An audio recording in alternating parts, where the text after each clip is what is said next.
Michael J., a 35-year-old airline pilot from an impeccably English background, has fallen in love with an alien culture. His home is in the very English suburb of Twickenham, but his true passion draws him 12,000 miles east into the living past of Japan.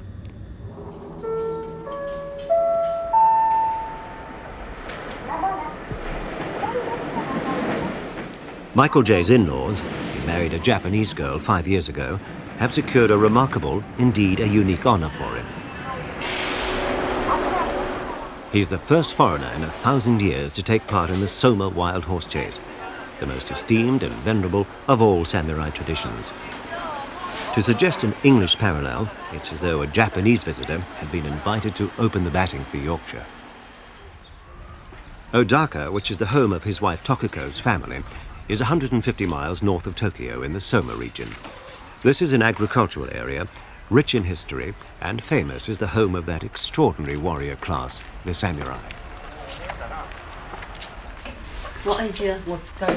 Michael J. has married into an upper-class Japanese family, one that's descended from a long line of samurai. Although he visits Japan for only a few weeks of the year, he's adapted smoothly to Japanese dress and food.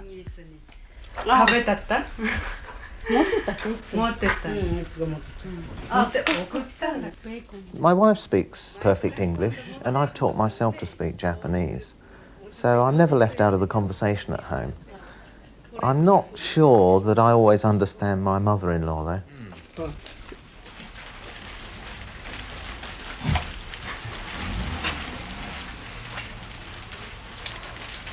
Konnichiwa.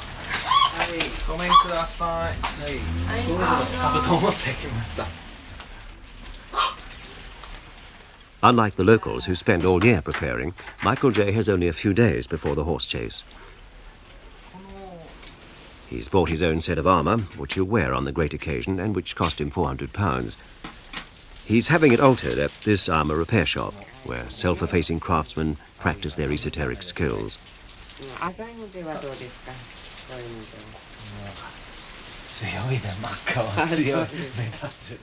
These craftsmen are the bespoke tailors of the samurai tradition. They have a very exclusive clientele, and for an Occidental to do business with them is unprecedented.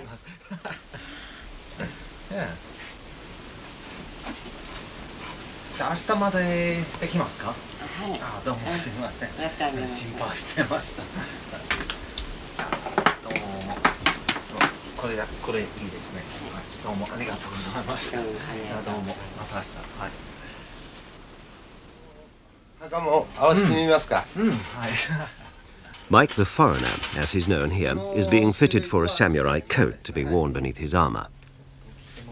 The silk for it was hand-woven in the ancient imperial capital of Kyoto, which puts this garment in the House of Windsor class.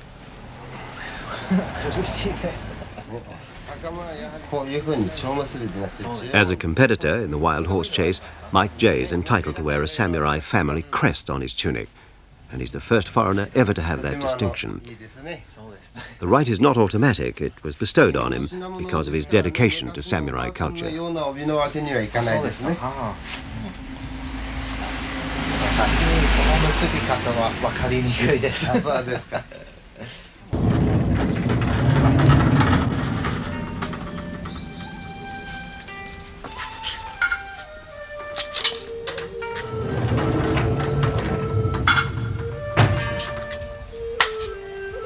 Mr. Yamasora, antiquarian and sword appraiser.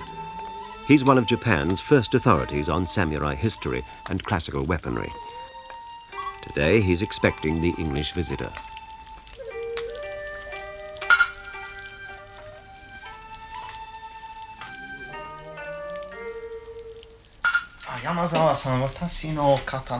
Michael J. has come to have his sword appraised. In Japan, the sword is not just an instrument designed for killing, it's an object of reverence, the soul of the samurai. The sword blade was forged with religious solemnity. The swordsmith fasted and purified himself with ritual ablutions in order to instill the blade with purity of spirit, although one suspects this purity of spirit was somewhat lost on the man in whom the purified blade was embedded. あ、これ別にお財布にあれありますね。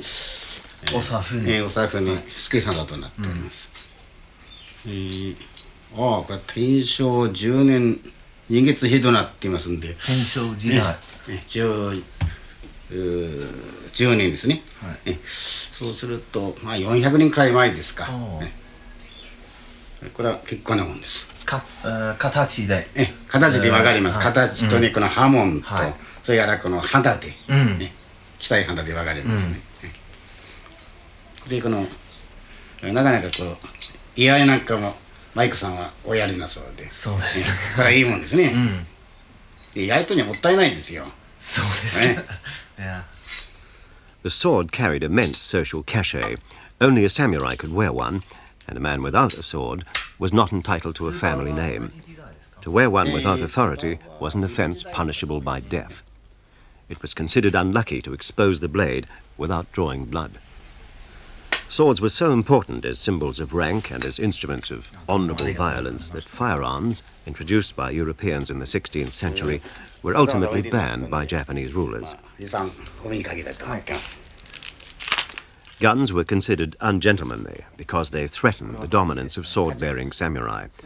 And Michael J. shares this reverence for the sword. He's fascinated by the expertise of men like Mr. Yamasora. He can tell the age of the blade and where it was made just by looking at the curvature and the grain of the metal. And quite often the swordsmith's name is cut into the hilt.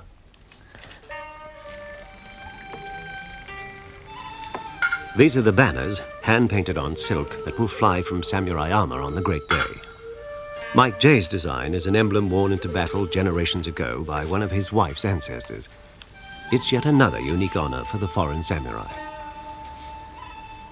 The family emblem he'll carry into the arena is based on the Great Bear constellation.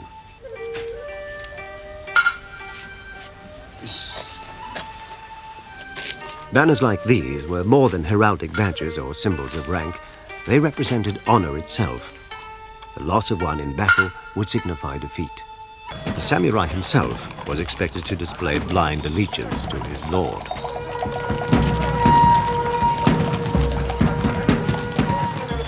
The outsider among them, Michael J., is a curiosity, but not a misfit. Tradition and rank and family are inseparable strands in Japanese society. Woven together in the right strength, they're an irresistible force. And the Englishman's very presence in this parade declares that he has all the right connections.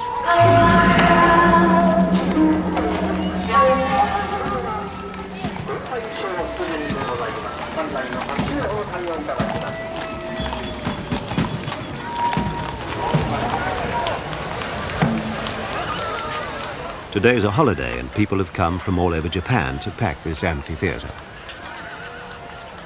It's in front of this crowd that Mike J., now riding under his wife's family banner, will have his first trial, the battle chase. It's taken him 4 years to get permission to ride.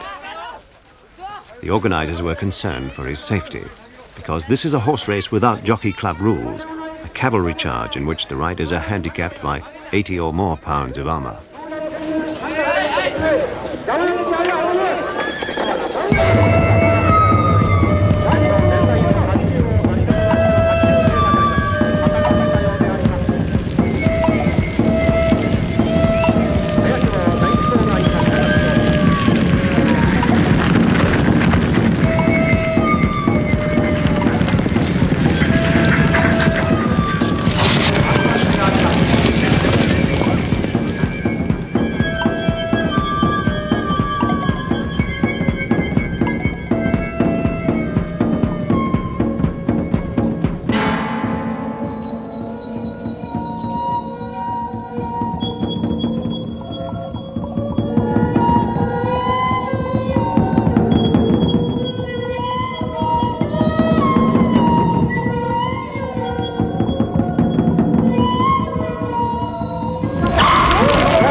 Mike J's come last, but he's done well to finish the course.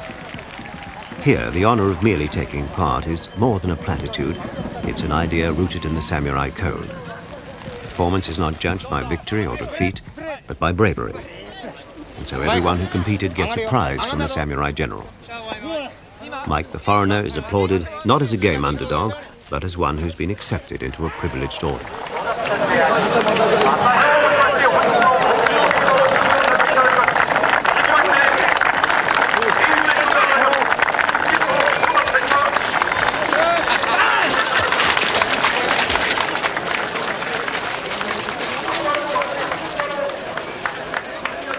The prizes are small tokens that are meant to represent the spoils of battle.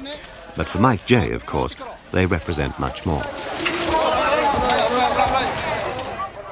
There's nothing quite so incongruous, it used to be said, as an Englishman abroad who doesn't know his place.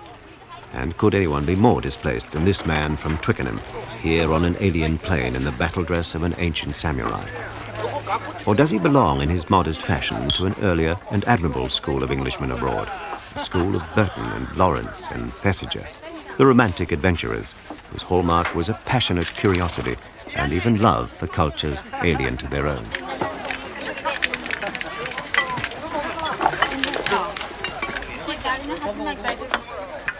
Although he may feel himself to be a man born into the wrong culture at the wrong time, there was something traditionally English about Michael J's response to all that samurai scrummaging. They go mad out there, absolutely mad. But the race was hard, the horse didn't want to go. But it's terrible, the heat, everything's sore, my shoulders are absolutely red raw. The inside of the legs, I don't think there's any skin left on the inside of here. The saddle, part of the saddle rubs on here, so that takes all the skin off. Both knees are painful, the left knee's painful anyway from judo. I got kicked on the back of the head by one of the horses. So, it's good fun.